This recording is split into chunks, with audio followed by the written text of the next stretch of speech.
Hi everybody, welcome to the Monday edition of Facebook Live Online Recovery Support Group. My name is Kelly Kirk and I am a certified peer support specialist in Richmond County, North Carolina. Hopefully my phone is not going to ring. I had it on Do Not Disturb and it still rings, and every time my phone rings when I'm on here it makes my voice, the sound mess up. So I'm going to try this one more time and then that's it. So let me read our introduction really quick, which I pretty much know by heart by now. Where'd it go? Here it is. Welcome to the Facebook Live Online Recovery Support Group, supported by the Sandhills Opioid Response Consortium. This is a forum where people in recovery can come together. We are here to encourage and support individuals on their recovery journey by sharing our own experience, strength, and hope. Our meetings consist of daily readings, meditations, devotionals, and open discussion. We only ask that when sharing, you adhere to the rules and guidelines of this page. All recovery paths are welcome, and please feel free to leave your comments or questions in the comment box right down there. So, welcome. Hey Amber. Hey Reed. So the last video I made was on how to get off opioids on your own. But about halfway through the video, my phone messed up and started skipping, and you really couldn't understand what I was saying at all. And someone had left a comment that they would have liked to have heard the whole thing.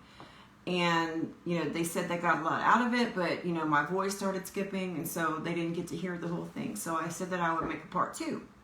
So that's what I was going to do today. And in my last video, I started out by talking about some of the data and the statistics surrounding the drug epidemic, including how, there were 700,000 drug overdoses in our country since 2000. And in 2017, approximately 38% of adults in the U.S. battled an illicit drug use disorder. So drugs are a huge, huge problem today. And there are all kinds of reasons that people get addicted. And one factor that I noticed doesn't really get a lot of attention, but that's important, is that genetics plays a big part in addiction.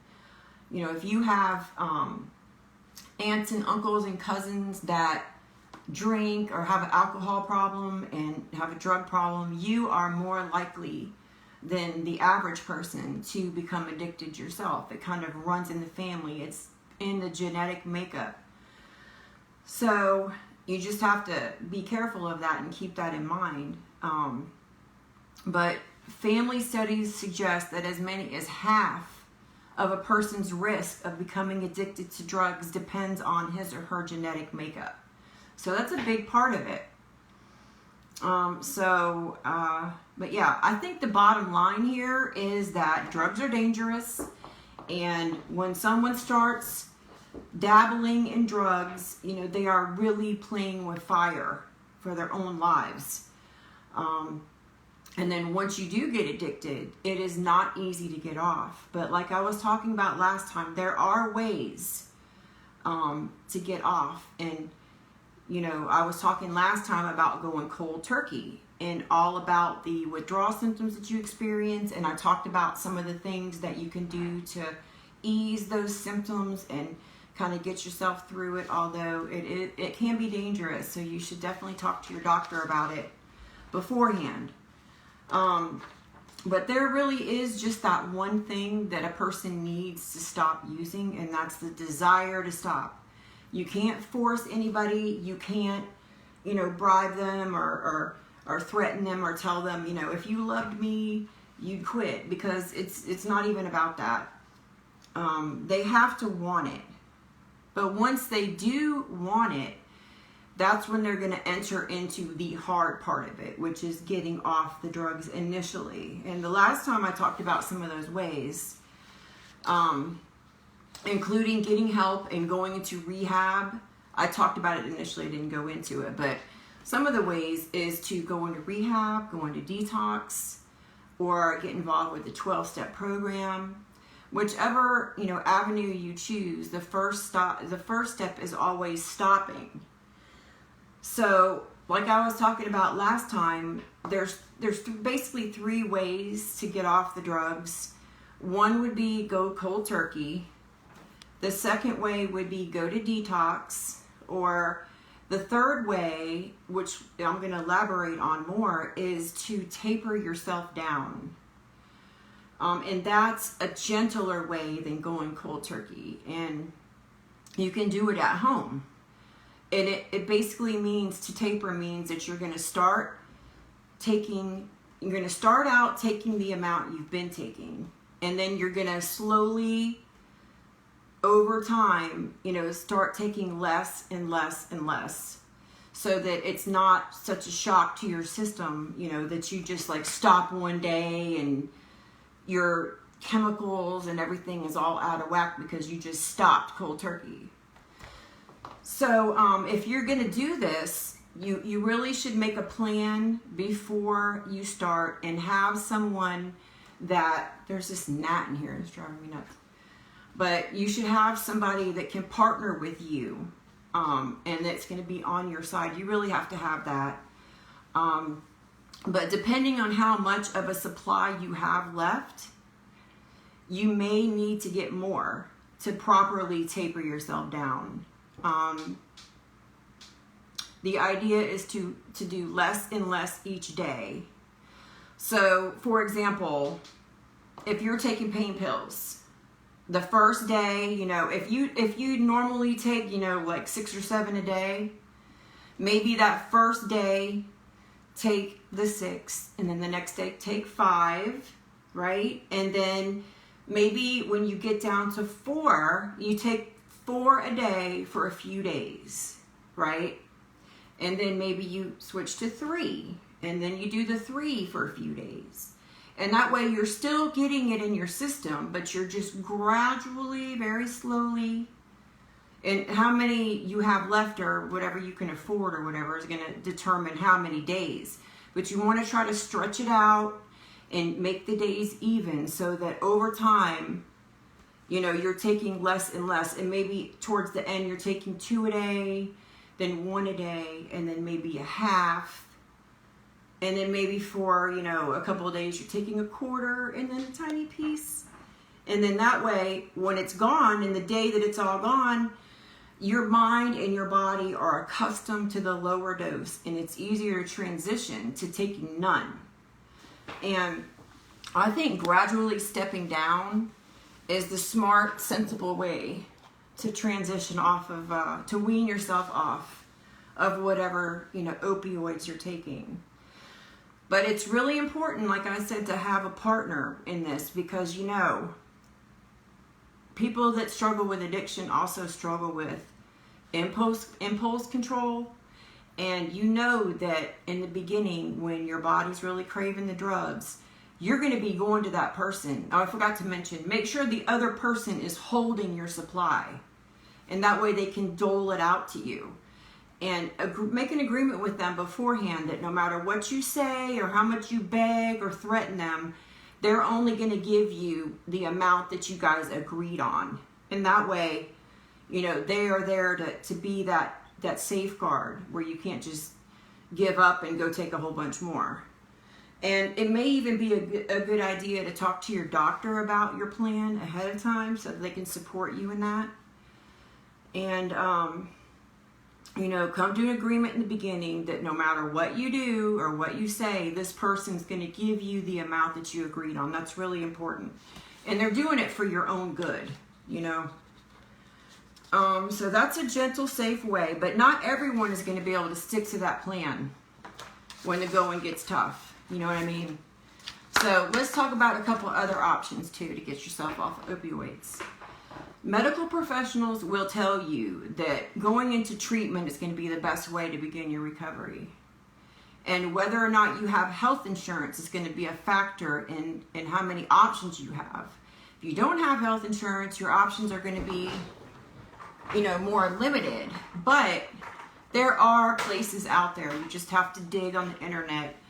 you know, make some calls, find some resources. There are programs out there, and you might have to jump through a few hoops and fill out a bunch of paperwork, but there are options.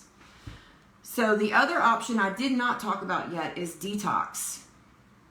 So if you decide to go to detox, this would be where you pack a bag and you go to a place where you will be monitored by doctors and staff as you taper off the drugs. And they can make you more comfortable there. They have drugs like gabapentin, clonidine, trazodone, or if it's alcohol you're withdrawing from, there's Vivitrol. But these medications will help ease the withdrawal symptoms, because typically you're only in detox for a few days versus the at-home taper where you'd want to like stretch it out more. But a lot of times when you're at detox, they'll recommend that you go on to a treatment program afterwards, which is a great idea, because there you can focus on yourself and you can address your issues and kind of figure out, you know, and make a plan for your future and how you want to proceed now that you've gotten yourself off the drugs. And I think the next best thing after rehab would be outpatient treatment, because not only do you need to stop taking the drugs, but you also have to work on yourself, and you have to change your thinking and your behaviors, and then, you know, the way that you think about drugs and the way that you cope with life. So if you go to an inpatient or an outpatient program, you know, they're going to be more focused on getting you healed. But with an outpatient, this is where you would go there every day, probably Monday through Friday or some variation of a work week. You would go there during the day for intensive treatment, you know, and they would, you would probably have one-on-one with a therapist and be in groups during the day where you could talk about, you know, your traumas, if you had trauma in childhood, or, you know, some of the things that kind of pushed you to use drugs as your escape mechanism. You're going to have to deal with those underlying issues if you really want to have a solid recovery. And you'll really need to make major lifestyle changes and change your thought process if you want to be successful. And so, you know, recovery is not just one and done. You can't just stop taking the pills or stop shooting up the heroin and expect everything to be perfect. It takes work. It requires maintenance. And one of the most important things is to surround yourself with good people. Quit going around those people that are using, and keep yourself busy doing positive things.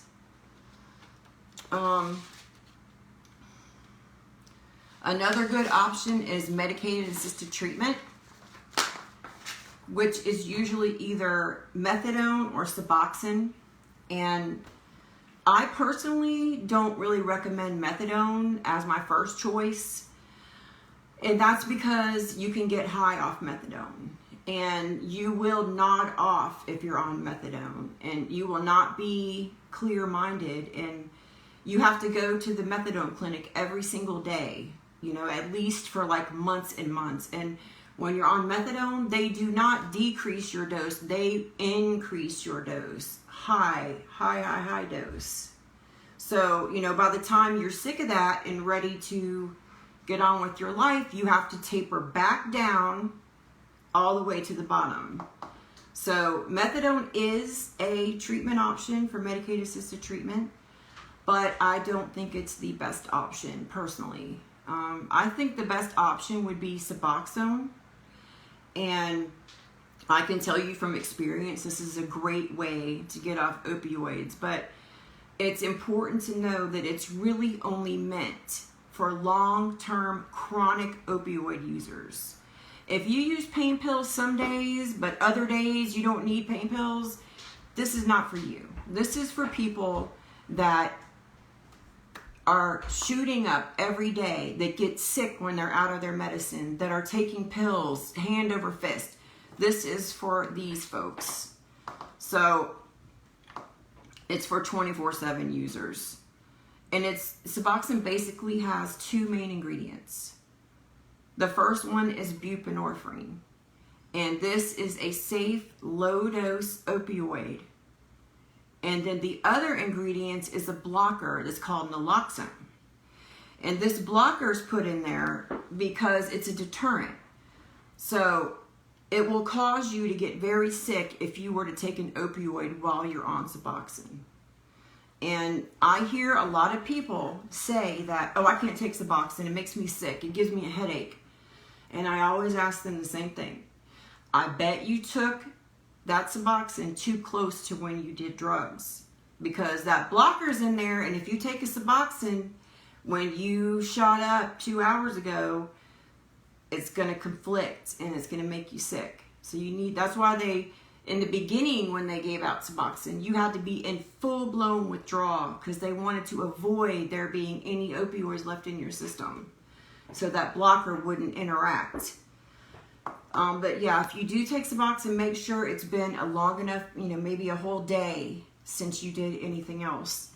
But being on Suboxone, you already know if you go back to using, you're going to get sick. So that is like a good way to be like, no, I don't want any pills, or, I don't want any fentanyl, get away, because you're already taking the Suboxone, you'll get sick. So that's an extra little incentive not to use. And then also, Suboxone does not get you high. You just feel normal on Suboxone. And they never increase your dose once they get you set. They'll decrease it over time. And you can think clearly, you can reason, your mind is clear, and it allows you to stop thinking and obsessing about your drug of choice and lets you just focus on your life and getting into a good new routine and getting your issues straightened out. And once you get used to this new routine and, you get back to work, or you go to school, or you get your affairs in order, then you can start tapering off of that. But at least you've had a chance to get everything back to normal and set up so that when you're ready to get off of it, your life is right there waiting for you, So and the last option I'll talk about is 12-step programs. 12-step programs are great. The people in these meetings have been where you are, and there's a bond among them.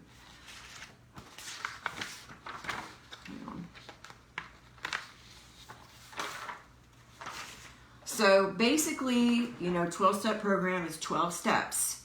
So, and the support system there is awesome.